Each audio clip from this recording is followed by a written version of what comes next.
I have has to do with extending and deepening freedom, equality, and democracy.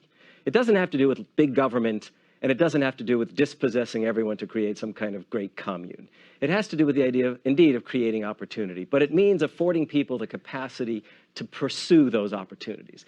In the most immediate sense, one has to be talking about national health care. And we don't even hear enough about single payer, for example. But beyond that, it has to do with trying to engage people and to talk to people about what matters in America. I think we need to create that kind of democratic conversation. And we've been heading in the direction in which we have talking heads on cable TV taking advantage of people's emotions rather than their intellects. So extend and deepen freedom, equality, and democracy.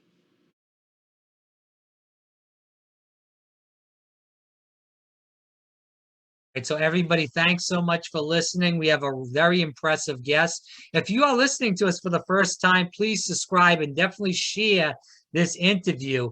We do have Harvey Kaye on, and Harvey did write the book. It's FDR on Democracy. If any time we need a president like FDR, it's now. But Harvey is a very special man, a leader in the progressive movement.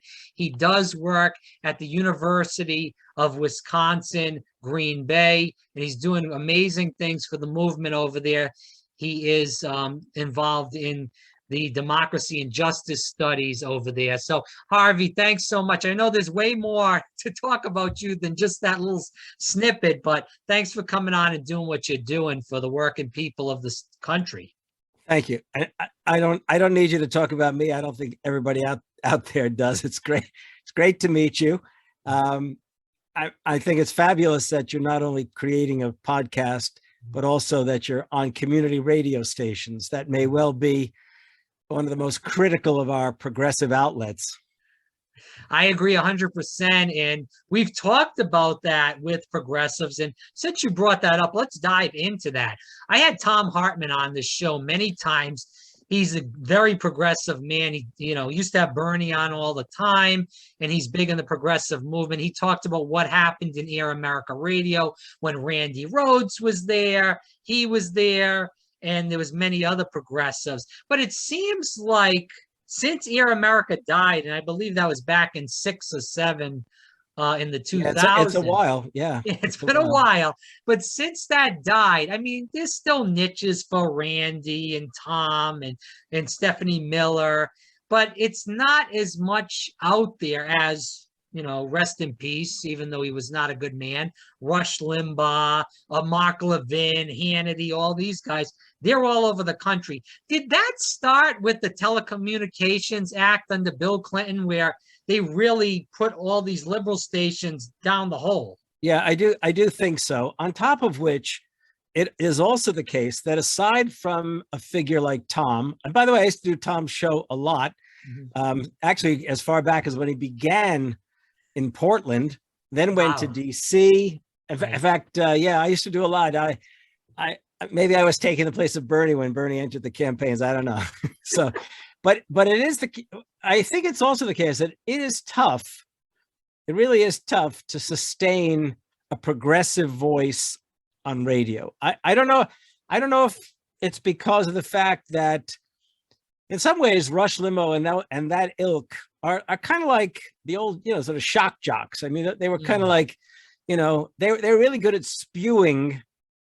Spewing is the best way I can put it. And they're still good at, I mean, look, I can't, during the 90s, I used to try my best to follow them because I was writing a lot about what was once called the New Right. And then I was talking about the way in which the right wing had hijacked American history so effectively.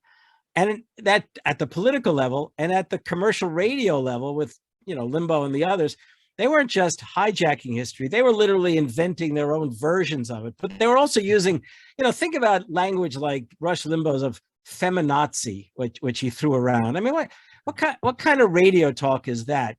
Then there was also the old thing that flew out the window having to do with, what was it called? It was like an equal time kind of thing. I'm forgetting the name of the law or code.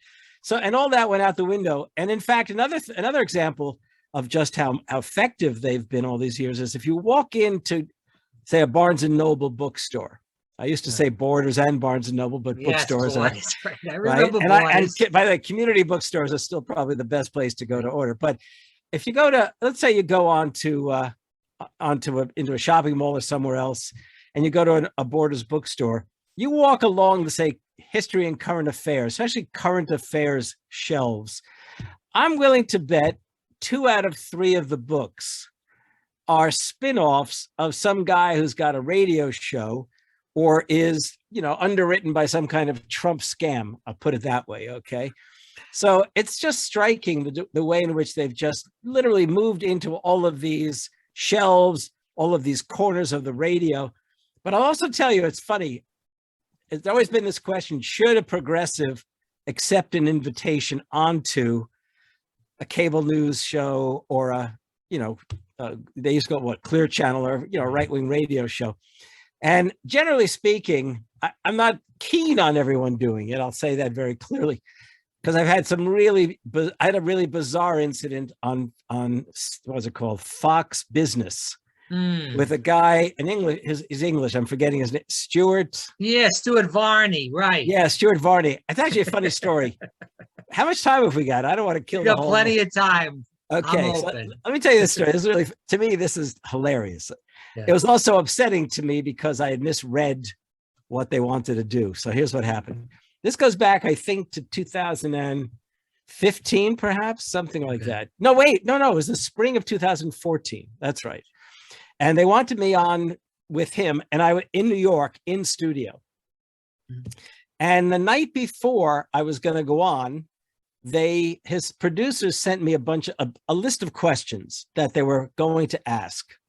They said they were going to ask these questions, and if I want to be prepared for these questions. And they were really reasonable questions. This was all on the subject of my book, The Fight for the Four Freedoms: What Made FDR and the Greatest Generation Truly Great. Right. And I thought it'd be kind of fun and exciting. And I Googled Stuart Varney, and I saw that he was a year older than I am, obviously English, that we had both, he as an undergraduate and I as a graduate student, had attended the London School of Economics at the University of London.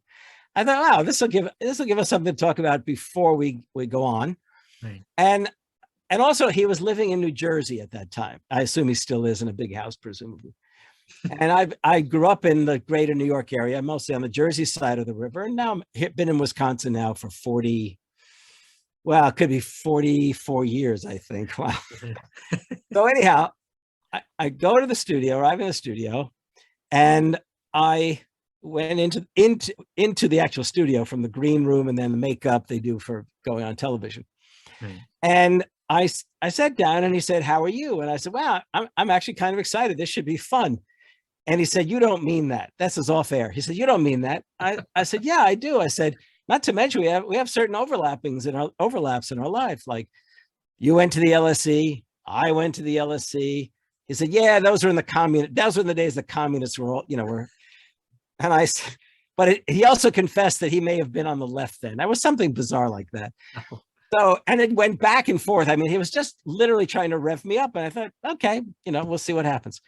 So he opens up, and his 2 sidekicks, a woman and a guy whose name I'm forgetting, African-American fellow, they were going on and on about, as if anyone on the left was somehow a Marxist. I mean, it's just this kind of same old song, just a different beat. Right.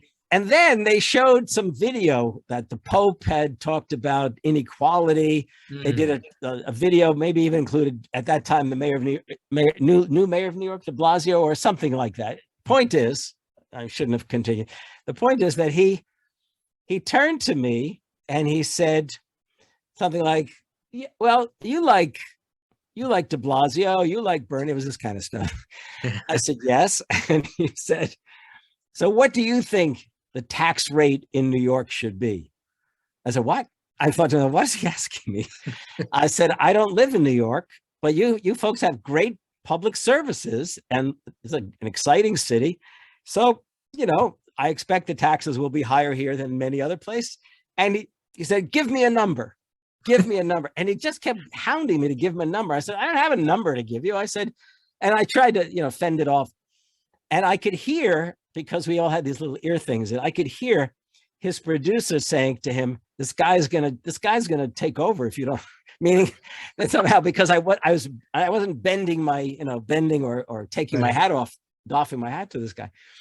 And this went on for like 5 minutes of just pure BS, pure BS. And I had thought I was going to be back in another segment, but it ended and I just walked off. But I was really outraged. I haven't even given you half of the story. There is a video available on YouTube. They never posted the video of the segment, but my wife had taped the segment, and we posted it on Twitter, on YouTube and Twitter, in fact.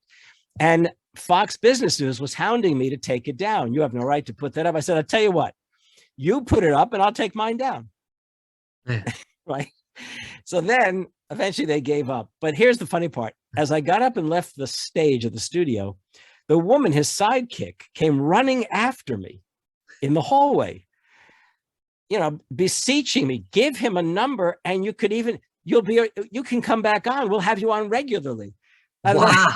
And I thought, I turned, I was like, I don't want to use the word that comes to mind that I don't know if I said it or not, but all I want to say is WTF, right? Yeah. Like, why would I want to come back on this, ridiculousness, that kind of thing. But I was angry. I wasn't angry at them because they did exactly what I should have expected them to do. What I was angry was that I briefly allowed myself to believe that he really wanted to have a conversation. Yeah. I mean, it was just so anyhow. So, if you're going to go on a show like that, don't waste your time, period. But however, up in the Hudson Valley, obviously you're from Rhode Island or somewhere. Yeah, like I'm that? from Rhode Island. I know New York because I've had a girlfriend that was in New York. I've been there, so I know. Okay, well, I can hear it in your accent. The I'm Northeast. Italian, so that's why. Right. So everybody says New York right away. So Well, where I grew up in the New York area, it was like, I'm going to utterly exaggerate. So it was like 80% Italian and 20% Jewish. It was that kind of thing. But having said that, so I've spoken at the FDR home, Hyde Park, and the FDR Library, which is an absolutely fantastic place. If anyone has not yet visited, and you might well be in the greater New York area, take a train up to Hyde Park, or if you're driving across New York State towards, say, Rhode Island, do yourselves a favor and stop at Hyde Park. Well, anyhow, the very first time I was going to speak there, a fellow called me from WKIP, which is the Poughkeepsie, I think it was KIP, the Poughkeepsie radio station, inviting me to come on with him. He was the morning host. And I contacted someone in the area. I looked online, and this was clearly the conservative radio network, because he did the morning show and he was from the Hudson Valley, but everyone after was like Limbaugh, Hannity, Savage, whatever those, who the hell knows. So he came to my talk, and then first he called me ahead of time. We did the show and we actually got along great. I mean, he actually seemed really interested in FDR, and though we had disagreements, that he was a not just reasonably smart, he was very smart and a reasonably decent host. And when he came to my talk at Hyde Park, and afterward, he said, I really enjoyed our conversation. I hope we can do it again sometime. I said, absolutely, guaranteed. And then I said, you've got Clear Channel ties or something like that. I said, why don't you tell them they should put us on the road together, right? A debating society, kind of thing. Right. He said, wow, what a great idea. I don't know if he ever bothered to ask, but then I don't know, maybe a year later, I was back. I've done a number of things at Hyde Park, some of them for television, but I always did radio with this guy if I was going to be on. One morning, when I arrived at the studio, he said, hey, you want to stay with me for the next 3 hours? We'll do the show together. And this was right-wing radio. And we actually agreed on a number of things having to do with, we agreed on the general concept of patriotism and democracy, generally speaking. Right. And this is pre-Trump, I do recall. Okay. And am I right? Yeah, or if it overlapped with Trump, I'm not even sure that he would have fit in that category himself. But the point is, got along great. And his producer came out during one of the many breaks and said to me, Harvey, I do want you to know I'm on your side. My politics are on the left. That was first. But then later, his wife texted him, his own wife, who it turned out was a liberal progressive woman for many, many years, and said to him, "You guys are getting too friendly. Go get a room." Like, that's funny. So there are folks out there in radio, and I did a show one time with a fellow in St. Louis. He actually had me on for an hour and a quarter of his 2-hour show. If the person's a decent fellow or woman, there's no reason why progressives should not engage with those people in hopes that the audience will hear some good ideas. Well, Javi, Bernie, sorry to interrupt you, but Bernie went on Fox News during the campaign, and he got a rousing reception about Medicare for all. And you remember that? I remember that night. Do you remember where they did that forum?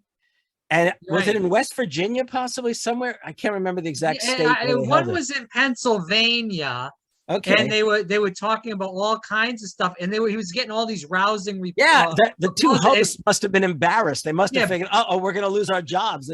Bernie's a hit here.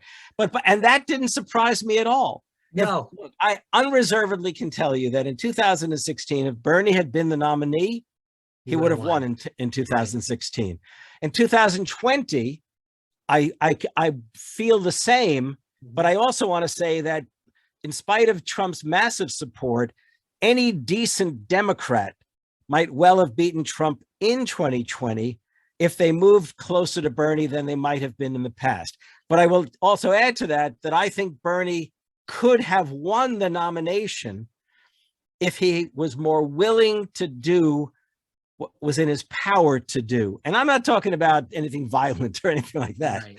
What I'm saying is, let's go back. In fact, if you don't mind, let's go back to 2020. Yeah, please. And this will. Well, I just want to go back to 2016 quickly, and then I'll go with you in 2020. So 2016, I agree with you. Bernie would have won that race in a landslide. He had the people on his side, the power on his side in that race, especially after the Michigan primary. And, I know you're in Wisconsin, but your neck of the woods. And I know he had that. I believe he won Wisconsin that year. Michigan, I believe, was close. Wisconsin wasn't close. He won Wisconsin. Right. Yeah. And so anyways, regardless of that, so he's winning these Midwest states. Obviously, NAFTA is a huge issue with the Republicans and the Democrats. Right. Hillary was sold out because of Bill Clinton and what happened during the Clinton years with NAFTA. And then she voted and said she would have approved TPP as president of the United States. So all this stuff was coming together for Bernie Sanders, but he didn't go after the emails. He didn't go after Hillary hard. And Trump did that. And I believe that's why Trump won. In 2020, I think Bernie brought a spoon to a knife fight against Joe Biden. And during the pandemic, in the last debate, and then I'll shut up and let you talk, Harvey. In the last debate, right when the pandemic was really starting to get into gear and they canceled, they had that debate at CNN. And Jake Tapdancer was over there asking. Yeah, go ahead. I had a fight with Jake Tapper. One day I'm driving in the car and I had Sirius XM so I could listen to CNN at the time. Yeah. And he actually said, Tapper, I can't remember the year, but this takes us back a few years. He said, I believe Donald Trump loves America. That he said that. And I tweeted, something like, you cannot be serious. I said, you cannot be serious. You have a very perverse sense of what love for America, something along those lines.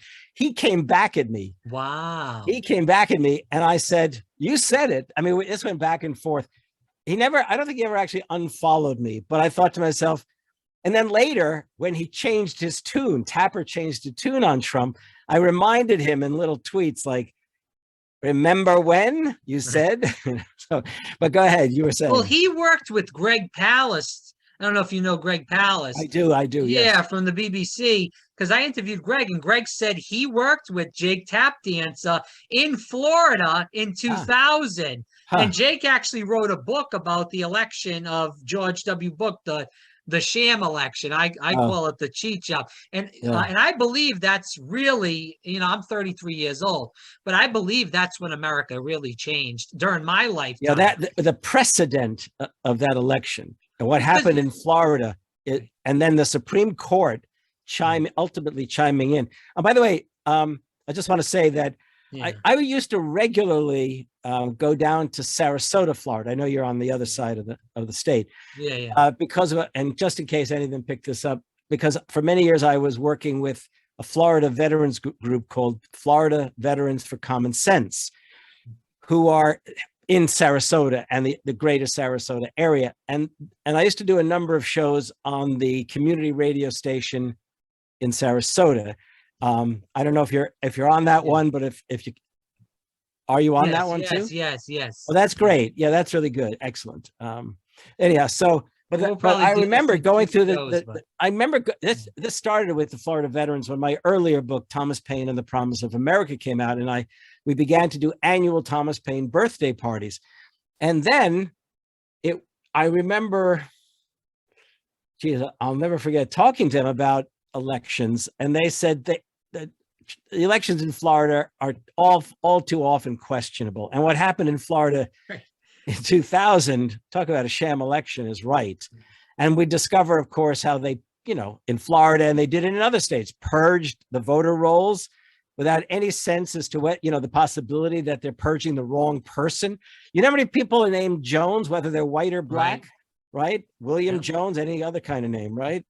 Anyhow, so back. Well, that was the thing too. And then I'm going to shut up about 2000, but George Bush cheated in 2000. There was shenanigans in 2004 in Ohio. I'm sure you remember that. Yes, in I all do. These counties.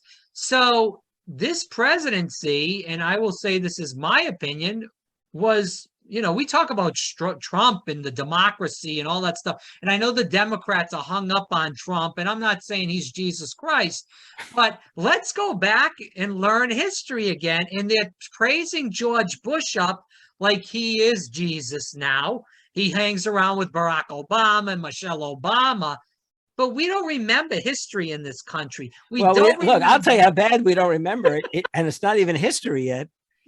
Forget Bush. How many people realize that Barack Obama was probably one of the chief neoliberals of these past 40 years? Okay, how many people remember that Barack Obama, he's talk about seeing someone in a saintly way. Barack Obama told the Republicans he'd put everything on the table in order to cut a deal with them.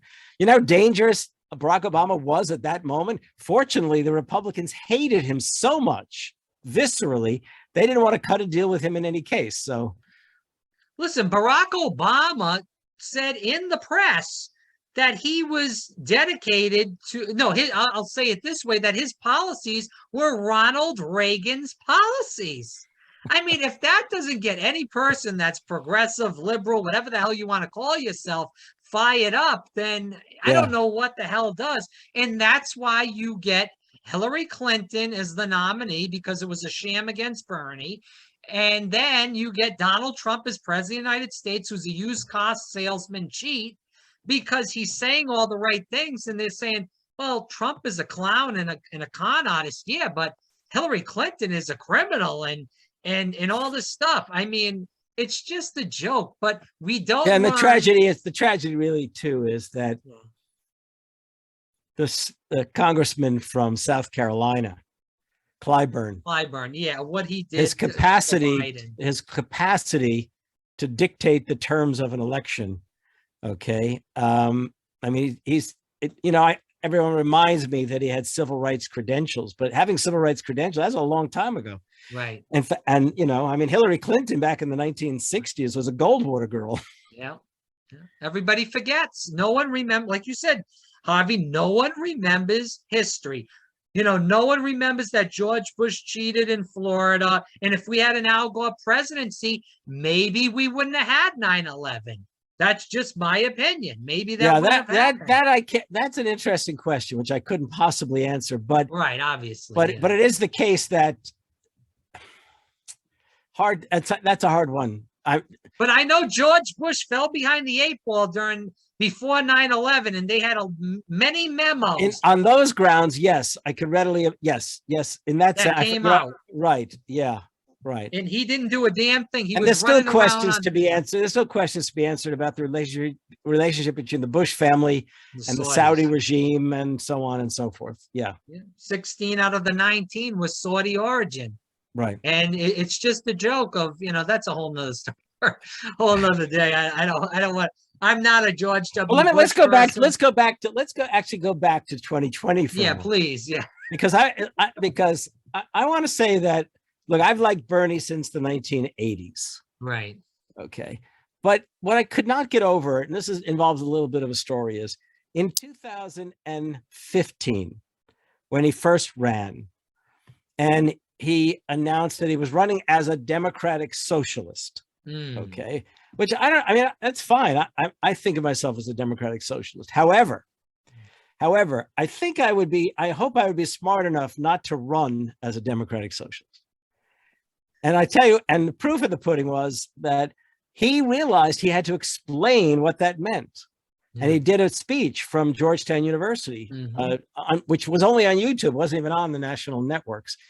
And it proved that he came to realize that people don't get it, number one, and it might actually be a problem, right? And the question would be, why didn't he just say, because basically his platform always was an FDR Democrat platform. And the point was the Democrats themselves had abandoned the Roosevelt tradition in the 1970s when Carter ran. So given that, you would think Bernie could have just come in and said, I'm an FDR Democrat, period. And then, of course, whoever had him, speak at Georgetown made a mistake, because he often talks about free public higher education, and he spoke at one of the most expensive universities in the United States. And after he spoke, young black woman got up and said, well, what about us? Free tuition for public. What about, Bernie should have spoken at University of Maryland, he should have gone down to Florida and spoken to the University of Florida and really shaken things up. Having said that, he then on the campaign trail versus Hillary, 2006, the campaign trail versus Hillary, having already spoken of the economic Bill of Rights of FDR in his speech at Georgetown, he never mentioned it again in the debates with Hillary. He spent most of his time talking about the Scandinavian countries. Why do they keep doing that? Why do they keep bringing that seriously, up? and all I kept saying is Americans aren't voting in Scandinavia. And no American likes to hear the United States Americans being told, look at the Europeans, look what they've got. First of all, it is the case that the United States had to bail the Europeans out in 2 wars. Okay, let's get that straight. Okay. But the other thing is that there's an American historical, progressive, and radical tradition to draw upon. You don't have to go to Scandinavia to make your case, so to speak. Well, Hillary nailed it in one of the debates. She said, we're not Denmark. And he just literally shut him up, right? But worse than that, let's go to 2020, which is what I really had in mind. Bernie did the same thing as he did in 2015, 2019, leading into the campaign season. He spoke again about what his politics were. And this time he went across, not fully across town, but not that far down Pennsylvania Avenue, I guess it is, to George Washington University, right? Another extremely expensive school, right? And I thought, why can't his advisors figure out where they should go? Do they not have a map of the United States listing public universities? But then to add to the problem, he really lays out the Economic Bill of Rights on his website. They had the Economic Bill of Rights that he was going to propose. I mean, it was a great platform on the website. And by the way, in 2015, I did a podcast. I did Hear the Burn. It's called Hear the Burn. I was one of the people who did that show. And they asked me to come on and do it on FDR. So I thought, wow, this is great. They're going to do it. They're going to make FDR the centerpiece. Well, right, I got to tell you, as soon as he went on the campaign trail, and especially when he walked into the debates, he didn't mention FDR once. And by the way, when the question of healthcare came up, the other Dems, I can't remember if it was Harris or Buttigieg, or I don't even remember which one, would turn to him and say, do you want to bankrupt America? And that was his moment to literally, in a fashion, invite Franklin Roosevelt in the room and say, what kind of Democrats have you folks become that you've abandoned the Roosevelt tradition? I mean, Roosevelt wanted national health care as part of Social Security as early as 1935. Mm-hmm. So he could have literally brought FDR into the room, and instead of seeming like he was smacking them, he could have had sort of the imagined FDR knocking them off the debate stage. He didn't do a thing. And then, as you said, when it came to that final debate with Biden, they actually talked. Brianna Joy Gray, his press secretary, Right. she talked about the fact that he would talk about the Economic Bill of Rights. The Saturday night before the debate, they did a so-called fireside chat. I remember. Bernie still didn't talk about FDR. Sunday before the debate on YouTube, Brianna Joy Gray set up a 1-hour thing and said, we're going to hear about the Economic Bill of Rights. Well, Bernie never went there. I don't know what it was at that moment. He just seemed to back off what he was all about for many, many years.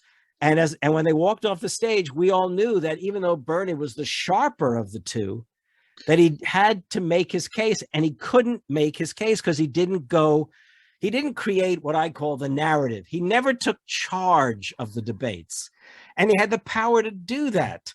And I will tell you, after it all came to an end, Brianna Joy Gray contacted me and said, we're going to have to figure out how to put social democracy on the agenda, but it was too late. Yeah. It was too late. Well, and he made some mistakes throughout the way too. After winning Nevada, when Chris Matthews was peeing in his panties, and he was saying, yeah, I remember that. Now that you mentioned, and he was saying all these anti-Semitic things on MSNBC. And he wasn't the only one saying it. Right. There was others, and they were all peeing in their panty lines, and then all of a sudden, Bernie goes on 60 Minutes again, like you said, Harvey. That was his time to talk to all these 50, 60, 70-year-old people that watch 60 Minutes every Sunday. That's where they're getting their news, and say, because they brought up, about democratic socialism. I know that wasn't the word that we both think he should have used, but he says, hey, let's talk about this. Let's talk about what I'm about. He chose to talk about Fidel Castro and all these. Do you remember this? No, I didn't. He chose to talk about all these reading programs that Castro. Oh God! And it was right before the Florida primary, which he was going to get blown out anyway because I went to school down in South Florida and Boca Raton. I mean, that's Jewish heaven. Yeah. And I meet all these people down there, and I ask them, why don't you like Bernie? Oh, he's not enough for Israel, and all these bullshit excuses. Excuse my language. Right. But all these silly excuses that they make up of why they can't vote for Bernie. And it just blows my mind in these places that Bernie's parents, his family members, were in the Holocaust. They died in the Holocaust. And these people have family members that died in the Holocaust. They consistently used to tell me these stories.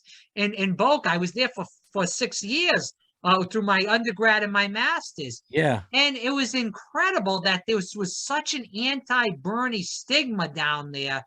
Yeah, and the representation of Bernie as anti-Israel was utterly ridiculous as well, by the way. Utterly ridiculous.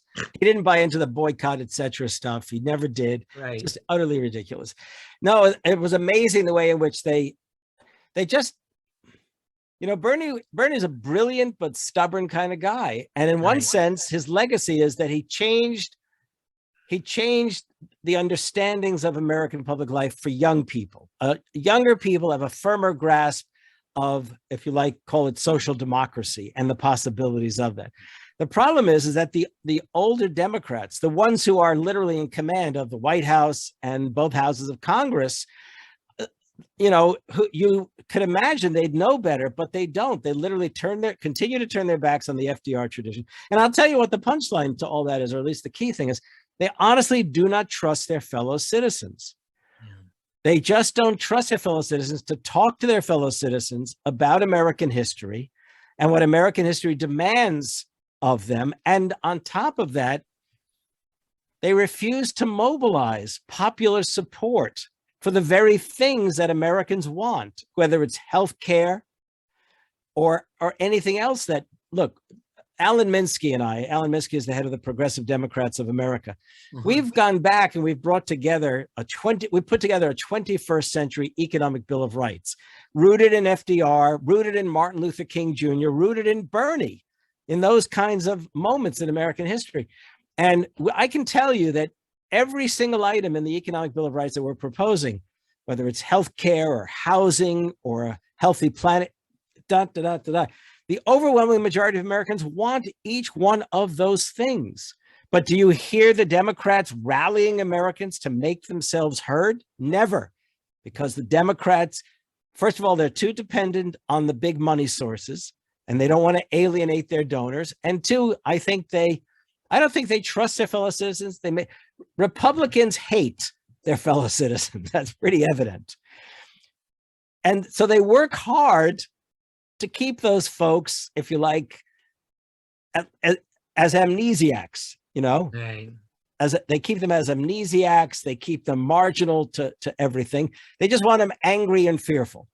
But the Democrats fail to speak to their fellow citizens, to remind them of who they are and what we are capable of doing.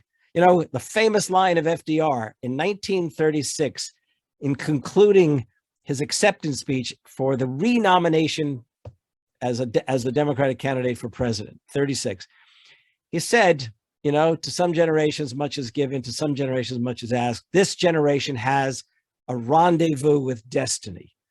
Now, what do we hear? We hear Biden talk about restoring the soul of America. I mean, it's all very nice to talk about the soul of America. And some of my best friends worry about the soul of America, okay?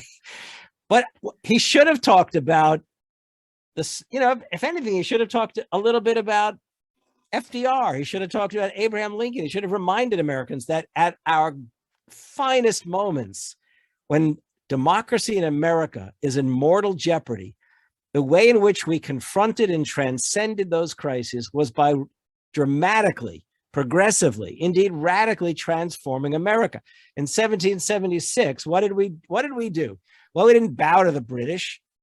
They created the makings of a democratic republic. Look, we know what they left out. We know their faults and failings. We know that. But nevertheless, it was a world historic revolution because of the promise of life, liberty, and the pursuit of happiness. Right.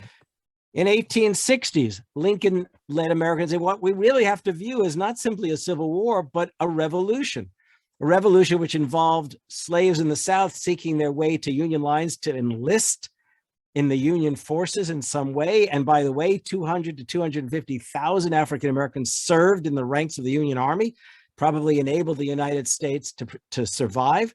Northern workers who went south in the ranks of the Union Army saw how truly evil slavery was and became all the more convinced of the imperative of emancipation. And how did we transcend that mortal crisis? By way of radically transforming the nation, ending slavery. In the 1930s and 40s, once again, what did Roosevelt do to confront the Great Depression and later fascism? He empowered working people.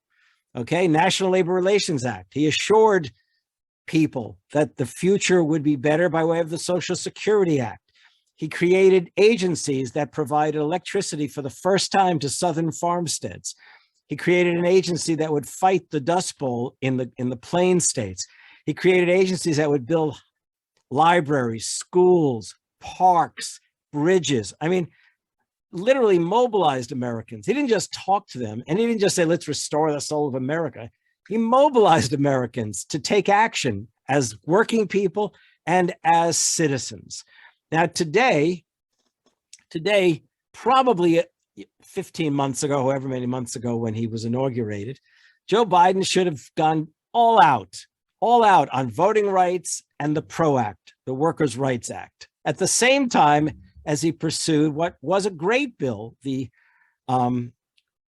Relief Act, the American Rescue Plan. Yeah. Thank you, the American Rescue, ARP, American Rescue Plan, exactly. I mean, the fact is that the Democrats have forgotten, it's like conservatives don't want us to remember the past. Liberals themselves have already forgotten it. But wouldn't you say that the Democrats are paid losers and the Republicans are paid winners by the big money?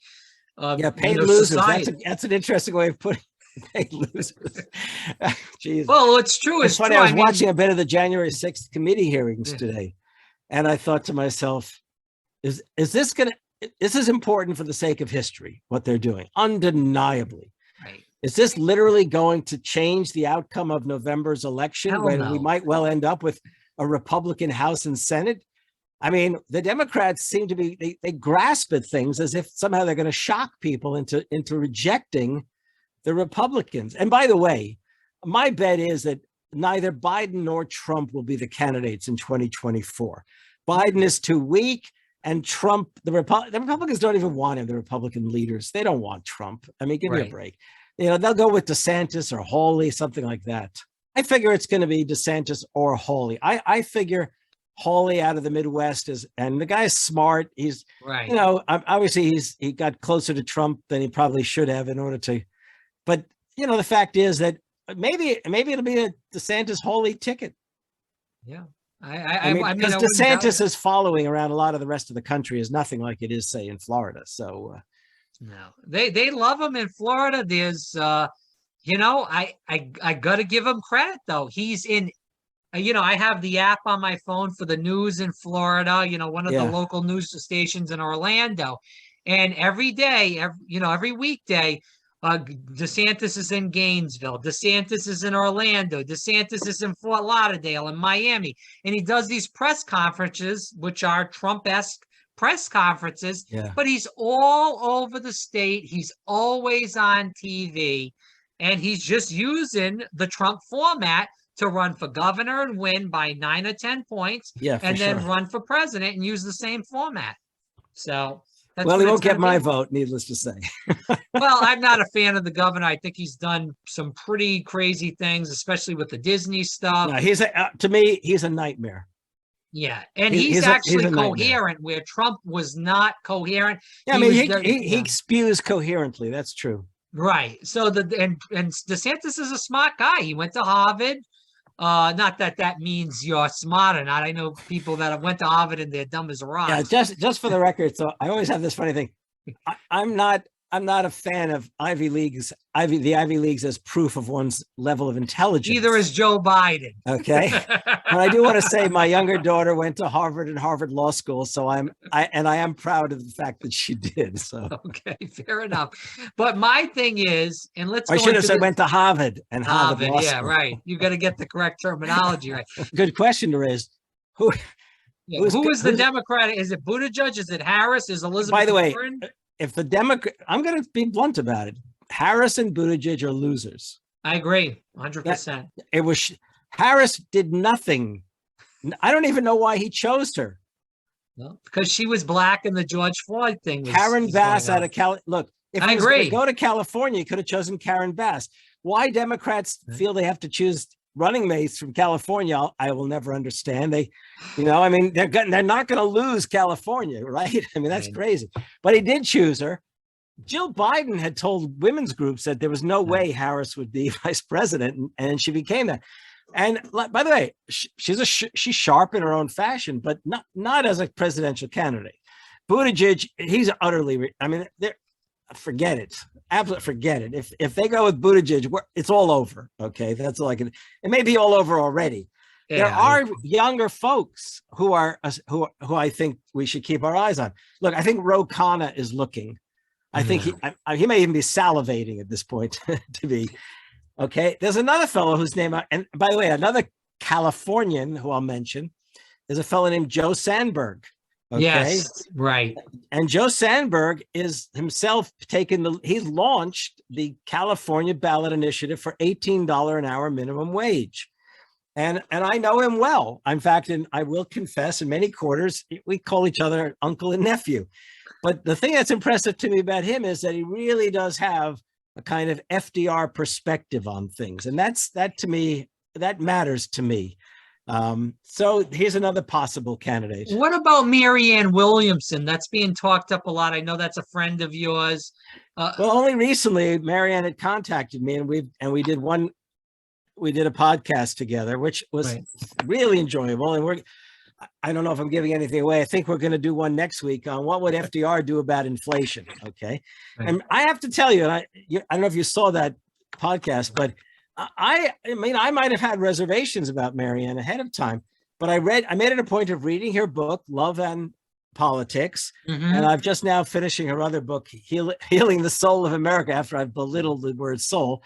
I rarely use the word spiritual, and that is perhaps but when I read her, what I really do see is her aspiration to bring FDR and all of American history back into play in public life. And for that, I adore her in that sense. I embrace that because Democrats just literally have no sense of history, and she's trying to go there. It's hard to imagine that she could win the nomination for president, quite frankly. I mean, Right. it's just hard to imagine. But you agree, she's an important voice, a really, really important voice. But you agree, Javi, that Warren is done because of what she did with the Bernie stuff, calling him she's done for me. But I do want to. Okay. Right. I mean, what she did that night on the debate stage, and not for a moment do I believe that Bernie had pulled that. There's no reason he would have done that. No, that was fake. So, but it's also the case that she never had a chance to win the presidential nomination. Well, she screwed Bernie in a way too, because remember, she did not drop out for Super Tuesday, which hurt Bernie in many states. Yeah, and I think the other thing to remember is she wasn't doing well. Right. She lost wasn't doing Iowa, well. She lost in all okay. I mean, here's the thing that upsets me, and this takes me back again into history. Franklin Roosevelt did not create the New Deal all by himself.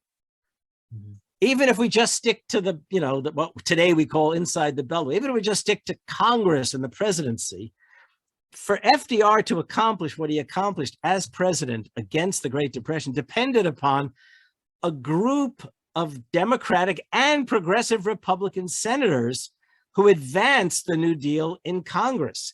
And I'm talking about Robert F. Wagner of New York State. I'm talking about Robert La Follette Jr. of Wisconsin and George Norris of Nebraska, and a whole host of other senators and congressional folks in the House who literally brought FDR's New Deal ideas, his ideas and the Brains Trust ideas and the Dealers ideas into Congress, and they made them happen. And if the folks who saw themselves as true progressives had woken up and realized that Bernie was the best bet for the left to win the presidency, they would have seen themselves as prime figures to make it all possible in the Senate and the House. So that maybe, the majority leader could have been someone like Warren instead of somebody like Schumer. I mean, or even if it was Schumer, that if he might well have had to, bow to the demands of the likes, say, of, is it Markey from Massachusetts on the environment? Right. I mean, Warren, the fellow from out in Oregon. I mean, there are some really good progressive folks there, but they've got to figure out who's their champion. And their ridiculous behavior towards Bernie, and in some cases, knives in the back to Bernie, that was shameful. We'll end it on this, and just because you brought up Schumer was getting very nervous about AOC. AOC was gaining a lot of traction in 2019. And actually, if we want to be truthful, I think, with each other, Bernie was on the ropes after the heart attack. Remember, AOC came out to New York, did that big rally, over 20 some odd thousand people over there. And that brought Bernie back into the realm of the front runner. That was when AOC was, in her moment. Now I believe that she's really gone too far into the woke politics and the dress, tax the rich. I thought that was a little tacky. But you know what? I don't believe she is the progressive leader after Bernie, like I thought she might be. Yeah, I agree with you. I don't think she is the progressive leader, but we don't have to have that kind of progressive leader. But she could have ran for Senate against Schumer, though. Remember? Well, I'm not so sure. No? I think she's young. I mean, I think look. I could forgive any one of those kinds of things. She went to the gala at the Metropolitan Museum, but not on the grounds that, people can do that and then claim to be the leader of the progressive movement, but rather a young, smart, and vibrant progressive Democrat who could speak to young people and bring them into the party, say, look, the Democrats have wasted her, literally wasted her talent. I mean, we're going into a congression. Who doesn't vote in the midterm elections? Who? Young people. Young people. They should have her on the road all across the country. They should they should guarantee her the re-election in New York State, in Queens, and she should be on the road across the country, getting young people to turn out to vote. And by the way, I'd be remiss if I didn't note something else. What do we know recently? We know that guns are deadly, right? And that folks have been allowed to secure guns who shouldn't even be allowed to leave their own homes. Okay, one. We know that the Supreme Court, many of whom shouldn't be allowed out of their own home either, I suppose, are about to literally do in Roe v. Wade. And what does the Speaker of the House, Nancy Pelosi, do? She does robocalls, I'm told, for Henry Cuellar in Texas, who, by the way, is in the pocket of fossil fuels, I'm told, in Texas, gets an A rating from the National Rifle Association and opposes a woman's right to choose. And he's being challenged by a progressive young woman lawyer, Jessica Cisneros, who came within 100+ votes of beating him. But what is it? The Democrats, in their infinite stupidity, show that they don't really care about a woman's right to choose. They don't care about gun control. Nancy Pelosi should have retired years ago and made way, even for whoever they chose after has to have been better, even though they probably should choose, for my money, a progressive. The Democratic Party has literally walked us into a crisis this year. So, by the way, look, I vote Democratic. I even belong to the Brown County Democratic Party Association here in Wisconsin. But I can tell you, I'm angrier about the Democrats most of the time than the Republicans. The Republicans do the evil I expect them to do. Yeah. The Democrats literally are traitors to the best of the Democratic Party. Yeah, no, I agree 100%. And I'll end with this. We have people like Dianne Feinstein that and I'm not trying to be mean or disrespectful to her, but they're senile. These people, Chuck Grassley is 90. I've not met her, but apparently it's sad. Well, that's what it's come out by Democratic officials. Chuck Grassley is 90 some odd years old. He's going up for re-election. This is a joke. Wait, 90 is the new 60. I think they just turned it upside down or something.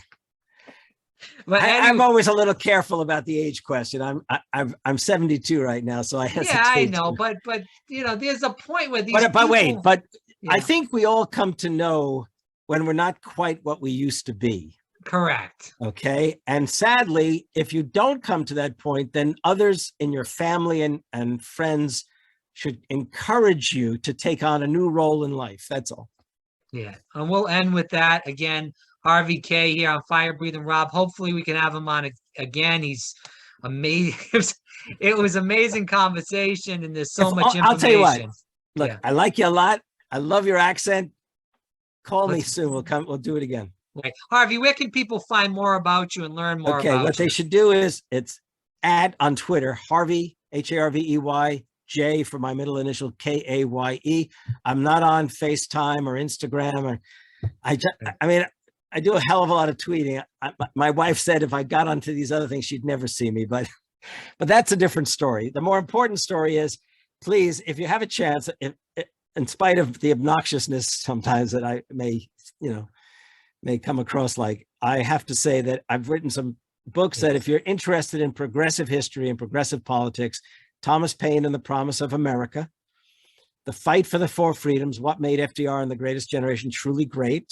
This is the FDR and Democracy, if anyone's interested, okay? This is only in hardback, but it's a reasonably priced one. The others are in paperback. And then another book, this one that I think I may have held up before, or if not, Take Hold of Our History, Make America Radical Again. This particular book is very reasonably, it's a paperback, reasonably priced. It actually is a collection of my speeches and essays during these past 10 years or more, actually probably 12 years. And if you believe in things like Thomas Paine's Common Sense, Thomas Jefferson's Declaration of Independence, Abraham Lincoln's Gettysburg Address, FDR's Four Freedoms, Economic Bill of Rights, grab hold of these things. I hope it'll encourage you to speak your minds. RVK, thanks so much for coming on today. Greatly appreciate your time. Thank you, Rob.